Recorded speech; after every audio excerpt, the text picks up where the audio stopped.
முதல்ல நான் சொல்ல வேண்டியது என்னென்னா, என் படம் இனிமேல் ஸ்க்ரீனில் ரிலீஸ் ஆகாது. என் டைவர்ஸ் கிடைக்கிற வரைக்கும் நான் நடிக்க போகிறது கிடையாது.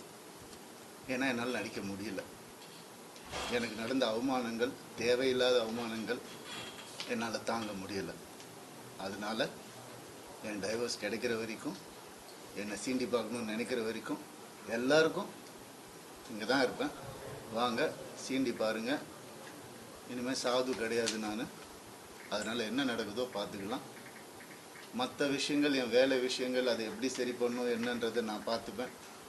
இவ்வளோ நாள் என் கூட நின்ன உங்கள் எல்லாருக்கும் ரொம்ப ரொம்ப நன்றி. என்றைக்கு என் டிவோர்ஸ் கிடைக்குதோ, என்றைக்கு என் பர்சனல் லைஃப் சரியாகுதோ, என்றைக்கு இந்த சைபர் புல்லிங் எல்லாம் நிற்குதோ, எல்லாத்தையும் நான் பார்த்துட்டு தான் இருக்கிறேன். எல்லாம் எனக்கு வரும். எனக்குன்னு இருக்கிற ஒரு சில டீம் இருக்காங்க. மற்றவங்கள மாதிரி 25 பேர் கொண்ட குழுவெல்லாம் எனக்கு கிடைக்காது. நான் யாரையும் பர்சனலாக யாரையுமே நான் சொல்லலை. ஏன்னா இது மற்ற ஹீரோஸையோ இவங்களையோ அவங்களையோ எதுவுமே கிடையாது. சினிமாவுக்கும் இதுக்கும் சம்பந்தமே கிடையாது. இது என்னுடைய பர்சனல் லைஃப். சத்தியம் நிலநாட்டணுன்ற ஒரே காரணத்துக்காக தான் நான் குவைட்டாக இருந்தேன். எல்லாம் வருது. உங்களுக்கு சர்ப்ரைஸ் வெயிட்டிங்ஸ் இல்லதெல்லாம் வெயிட் பண்ணுங்க. கொஞ்சம் எனக்காக பொறுமையா இருங்க. அதான் ஃபெமினிசம். என்ன நினைச்சிட்டு இருக்கீங்க ஃபெமினிசம்னா? நான் யாரு? நானும் ஃபெமினிஸ்ட் தாங்க. எப்படிங்க என் குடும்பத்தை நான் அகைன்ஸ்டா எப்படிங்க பேசுவேன்? 14 வருஷம் பேசலையே, பொறுத்துக்கிட்டேனே. என் பிள்ளைங்களை பார்க்க விட மாட்டாங்க. என்னோட லைஃப்ஸ் ஹாப்பியஸ்ட் டேன்னு நான் ட்வீட் பண்ண அவனும் நானும் சேர்ந்து டிக் டிக் டிக் படம் நடிக்கும் போது ஏன் பிள்ளைங்க நான் எப்படிங்க விடுவேன்? கேட்டுதான் இருப்பீங்களா? இப்படிதான் 50 லட்சம் ரூபா தெரியுமா? 2 பேர் ஸ்கூல் ஃபீஸ். எத்தனை வருஷம் நான் அதை கட்டி பார்த்துட்டு இருக்கேன். அவங்களுக்கு நல்ல லைஃப் கிடைக்கணும்னு. குழந்தைங்க பத்தி, என் பாசத்தை பத்தி பேசாதீங்க. உங்க யாருக்கும் எதுவுமே தெரியாது.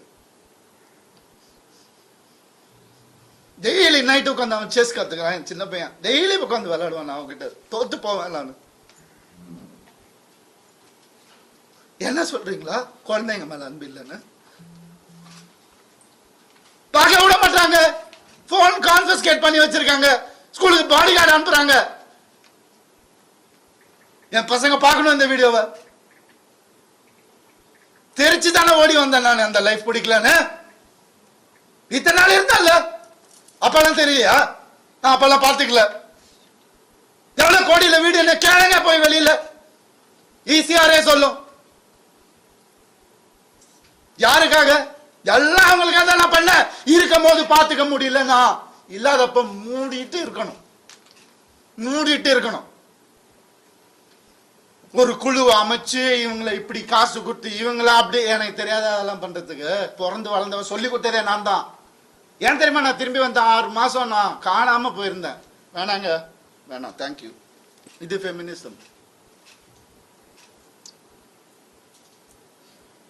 என்கிட்ட கேட்குறாங்க எப்படி அவன் வரான் பார்த்துடலாம் ஷூட்டிங்க்கு. ப்ரொடியூசர் ஆகினதே நான்.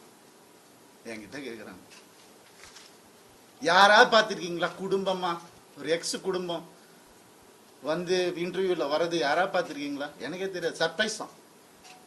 வந்து ஏன் மாப்பிள்ள, ஏன் இது, ஏன் அது, எதுக்கு? நான் பாட்டுக்கு தானே இருந்தேன். அப்படியே போயிருக்கலாம். எதுக்கு சுரண்டி ரத்தம் வர்ற அளவுக்கு, உயிர் போற அளவுக்கு சுரண்டு? நான் என்னங்க பண்றது? ஒரு மனுஷன்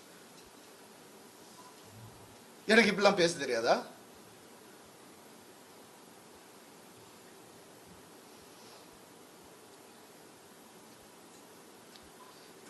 பர்டிகுலரா நான் சொல்லணும்னு நினைக்கிறது இந்த சைபர் புல்லிங் விஷயம். ஒரு பொண்ணு அனுப்பிச்சிட்டீங்க, ரொம்ப தேங்க்ஸ். அதுக்காகலாம் நான் இன்டர்வியூலாம் வைக்கலங்க. அவங்க எங்கே இருந்தாலும் நல்லதாக இருக்கணும், அவ்வளோதான். வேறு எதுவுமே இல்லை. கெனிஷாவை காலி பண்ணி அனுப்பிச்சிட்டீங்க நீங்கள் எல்லாரும்.